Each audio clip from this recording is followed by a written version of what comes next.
The diagram PQ and QR are tangents to the circle with center O at P and R respectively. Find the value of x. ये अपने पास question है और इस question में हमें ये x बताना है, ये क्वेश्चन में पूछा जा रहा है। अब देखो x बताना है, इसका मतलब S P, और यहाँ पे कोई अगर हम पॉइंट ले लें एक्सटेंड करके तो आप इसे L बोल सकते हैं या कुछ भी बोल लें। Okay, SPL। ओके, तो देखो ये एंगल तभी पता चलेगा जब ये एंगल हमें पता चलेगा। ऐसा क्यों? तो ऐसा इसलिए क्योंकि OP एक रेडियस है और वो टेंजेंट्स पे क्या कर रहा है, कांटेक्ट कर रहा है। किस जगह पे? पॉइंट ऑफ कांटेक्ट पे। और पॉइंट ऑफ कांटेक्ट पे ये कांटेक्ट करने की वजह से 90 डिग्री का एंगल बनाता है। कितने डिग्री का? 90। और ये कंप्लीट यानी कि ये OPL 90 हो गया, तो SPL यानी ये बताने के लिए इस कंप्लीट में से इतना माइनस कर दें, और इतना अगर माइनस कर देंगे तो ये आराम से निकल जाएगा। बस यही काम करना है।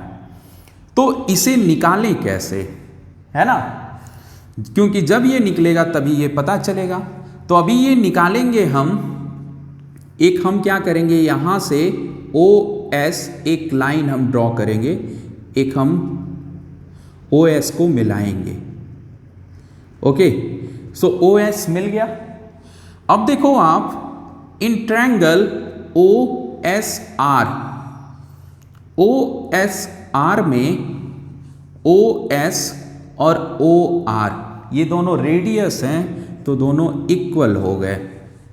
अब अगर ये दोनों इक्वल हो गए तो OSR एक आइसोसेलेस ट्रायंगल बन गया। अब आइसोसेलेस ट्रायंगल अगर बन गया तो इनके जो अपोजिट साइड इक्वल हैं, उनके एंगल भी इक्वल होंगे। मतलब ये भी क्या हो जाएगा, 20। इतना समझ में आया? अब अगर ये 20 डिग्री हो गया तो ये तो निकालना आपके बाएं हाथ का खेल है, क्योंकि ये 20 है, ये 20 है, तो एंगल सम प्रॉपर्टी से आप इसे निकाल सकते हैं। यानी 180 से 40, इन दोनों को मिला के आया 40, माइनस कर लीजिए तो बचा कितना, 140। तो ये 140 हो गया। इतना समझ में आया? अब अगर ये 140 है हीरो, तो ये भी निकालना आपके लिए बहुत ही आसान होगा। तो कैसे? तो इसके लिए अब हमें आना पड़ेगा इसमें। अब ये देखो आप, ये क्या होता है, ये 90 डिग्री होगा, ये भी 90 डिग्री होगा, ये 50 है, तो ये बना रहा है RQPO।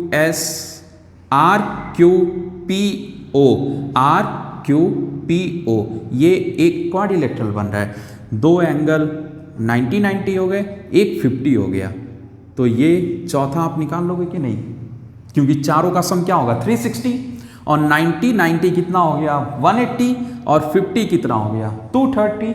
अब 230 माइनस कर देंगे 360 में से, तो कितना बचेगा, 130।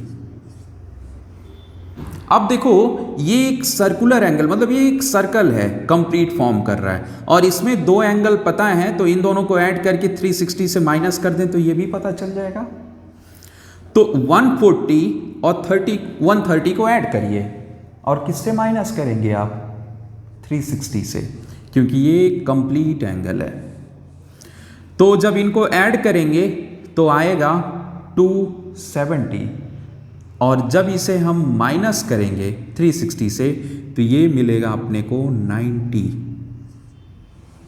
समझ में आया? अगर ये अब आपको पता चल गया तो OSP में OP OS दोनों रेडियस हैं, तो इक्वल होंगे। ये भी बन गया आइसोसेलेस ट्रायंगल। एक एंगल पता है तो ये दोनों निकल जाएंगे कि नहीं? तो कैसे निकलेगा? तो एंगल सम प्रॉपर्टी से, है ना। तो ये हो जाएगा 180 में से 90 माइनस हो गया, अब 90 बचा, तो 90 को दो पार्ट में इक्वली डिवाइड कर दो, है ना। तो बचा 45 45। ओके, अब आपको जो मैंने स्टार्टिंग में बोला था कि ये एंगल पता चल गया तो ये निकालना आसान है, तो आसान है। तो SPL यानी x इक्वल टू क्या होगा हीरो? तो x इक्वल टू होगा OPL, angle OPL minus OPS, और OPL कितना है? 90। और क्यों है? तो पॉइंट ऑफ कांटेक्ट की वजह से, है ना। जब भी रेडियस पॉइंट ऑफ कांटेक्ट पे आता है तो 90 डिग्री का एंगल बनाता है, बोथ साइड, इधर भी बनाया और इधर भी बनाएगा। तो ये 90 और माइनस OPS, तो 45 हमने निकाला अभी, और ये 45 आ गया। सो x की वैल्यू कितनी हो गई हीरो? 45। ऐसे बताने का रीजन है प्रैक्टिकली आपको समझाना। ओके, प्रैक्टिकली, क्योंकि थ्योरेटिकल अगर मैं लिखूंगा तो आपका ध्यान दोनों तरफ बंट जाएगा। तो मेरी कोशिश है फिगर में ही आपको कंप्लीट नॉलेज दे देना। ओके।